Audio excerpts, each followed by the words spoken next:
Media మిత్రులందరికీ కూడా నమస్కారం. నా పేరు కొల్లి నాగేశ్వరరావు. నేను అఖిల భారత వికలాంగుల హక్కుల వేదిక జాతీయ అధ్యక్షుల్ని.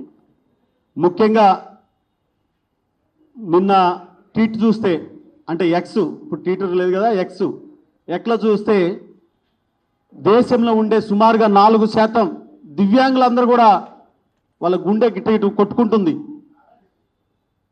లక్షల రూపాయలు జీతం తీసుకొని పక్కన ఒక అసిస్టెంట్ని, జీతగాడిని, మేకప్ మ్యాన్ పెట్టుకొని తన అందాన్ని తన ట్విట్టర్ల ఖాతాలో, ఇన్స్టాగ్రామ్ ఖాతాలో చూపించుకుంటూ ఏదైతే ఆమె ఈ విధంగా మాట్లాడడం మా అందరినీ కూడా బాధించింది. మీ అందరికీ తెలుసు, 10 సంవత్సరాల పాటు కేసీఆర్ దగ్గర పనిచేసి ఈరోజు ఈ విధంగా మాట్లాడడం చాలా దుర్మార్గమైన చర్య. ఆమెని వెంటనే మేము అడుగుతున్నాం, 24 గంటల్లో స్పందించకపోతే మా శాంతియుత పోరాటాన్ని చేస్తాము.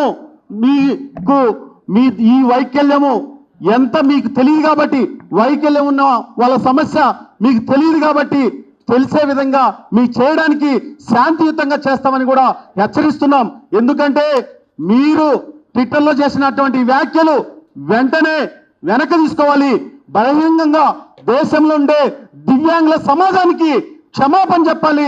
క్షమాపణ చెప్పిన తర్వాతనే రాష్ట్ర ప్రభుత్వం ఆమెని ఉద్యోగంలో తీసుకోవాలని కూడా రేవంత్ రెడ్డి గారిని మేము కోరుతున్నాం. అంతేకాకుండా మాకు చిన్న ఈ 24 గంటలు, సుమారుగా 12 గంటల్లో వివిధ అధికారులు, ఇంటెలిజెన్స్ వాళ్ళందరినీ అడిగి మేము తెలుసుకున్నాం. ఆమెకు వేలాది కోట్ల రూపాయలు ఉన్నాయి. ఆమె మా గురించి, దివ్యాంగుల గురించి మాట్లాడుతున్న సుమితా శిబర్వాల్ గారు, మీకు వేలాది కోట్లు ఎక్కడి నుంచి వచ్చాయో చెప్పాలని కూడా మేము డిమాండ్ చేస్తున్నాం. ఈరోజు ఆమె అవినీతి పర్రాలనడానికి చాలా ఆధారాలు ఉన్నాయి. మా గురించి మీరు మాట్లాడేది, మీరు చేసేది దొంగ పనులు చేస్తున్నారు. మా గురించి మేం పనికిరామని చెప్పడానికి మీరెవరు?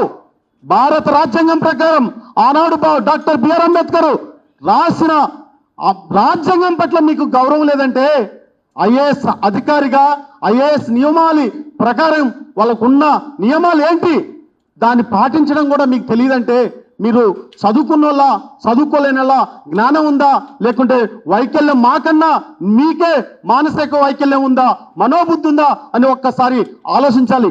మేము ప్రభుత్వాన్ని డిమాండ్ చేస్తున్నాం.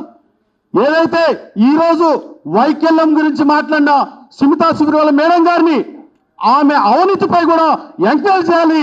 ఒక సిబిఐ తోటి ఎంక్వైరీ చేయాలి. అది కూడా రాష్ట్ర ప్రభుత్వం, కేంద్ర ప్రభుత్వం కూడా త్వరగా చర్యలు తీసుకోవాలని ప్రభుత్వాన్ని డిమాండ్ చేస్తున్నాం. అంతేకాదు ఆమెకుండే ఏదైతే సోషల్ మీడియా అకౌంట్స్ ఉన్నాయో అన్ని కూడా బ్యాన్ చేయాలి. మేము కూడా ట్విట్టర్కి ఒక లెటర్ రాస్తాం, ఏదో ఇన్స్టాగ్రామ్కి రాస్తాం, ఫేస్బుక్ రాస్తాం. ఈ సమాజంలో దివ్యాంగులను అవమానపరిచే విధంగా ఒక హీనమైన చర్య తీసుకున్నందుకు సోషల్ మీడియాలో ఉండే అకౌంట్స్ అన్ని కూడా బ్యాన్ చేయాలని మీడియా పరంగా మేము డిమాండ్ చేస్తున్నాం. అంతేకాకుండా ఈ వేలాది కోట్ల పైన రేపే మేము ఈ 2-3 రోజుల తర్వాత మేము సిబిఐకి కూడా ఒక అప్లికేషన్ ఇస్తాం. ఈమె చేసిన ఎక్కడెక్కడ మీ అందరికీ అడుగుతున్నా, అదేవిధంగా అధికారిని అడుగుతున్నా, ఎంతమంది దివ్యాంగులకి ఆమె కలెక్టర్గా ఉన్నప్పుడు, ఆమె వివిధ హోదాల్లో పనిచేసినప్పుడు మీ దగ్గరకు వచ్చిన దివ్యాంగులకి ఎంతమందికి సాయం చేయవో బహిరంగంగా చర్చకి రావడానికి సిద్ధమని ఈరోజు సుమితా శిబర్వాల్ గారిని నేను అడుగుతున్నా. హైదరాబాద్ కలెక్టర్ చేసింది, మెదక్ కలెక్టర్ చేసిండ్రు. ఎంతమంది దివ్యాంగులకి ఆమె కలెక్టర్గా లక్షలాది రూపాయలు జీతం తీసుకుంటూ తన సేవ చేస్తున్నందుకు ఎంతమందికి చేసిందో బహిరంగంగా కూడా చెప్పాలని మేము డిమాండ్ చేస్తున్నాం. ఈ డిమాండ్లకి 24 గంటల్లో ఆమె క్షమాపణ చెప్పాలి. క్షమాపణ చెప్పకపోతే మేము శాంతియుతంగా మా నిరసన కార్యక్రమాల్ని చేపడతామని హెచ్చరిస్తున్నాం.